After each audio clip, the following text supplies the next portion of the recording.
Hello সবাইকে, তো জগদ্ধাত্রী পুজোর নেক্সট পার্ট নিয়ে চলে এসেছি। এখন হচ্ছে নবমীর পুজো, তো ভোগ নিয়ে তো চলে এসেছি। এখন হবে হচ্ছে হোম, যেটা দেখতে তো খুবই ভালো লাগে। তো তোমরা ভিডিওটা পুরোটা দেখো, তোমাদের আশা করি খুব ভালো লাগবে।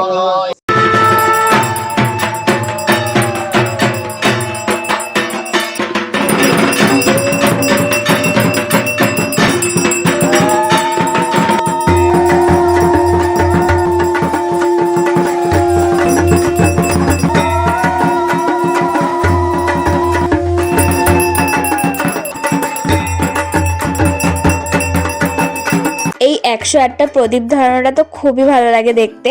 তো তোমরা কারা কারা ধরাও অবশ্যই জানিও। এরা তো প্রদীপ ধরাতে ধরাতে একটু পোজ দিয়ে দিচ্ছিল, দিদি আর দিদির একটা বান্ধবী রুবিদি।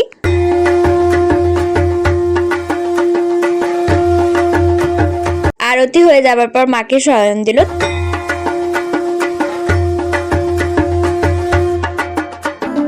আমার কাছে তুমি মানে সাত রাজার ধন। দেখো সব মালা পরে ঠাকুরকে কি অপূর্ব লাগছে দেখতে। তো আজকের জন্য এইটুকুই, দেখা হচ্ছে নেক্সট ভিডিওতে, ততক্ষণের জন্য বাই।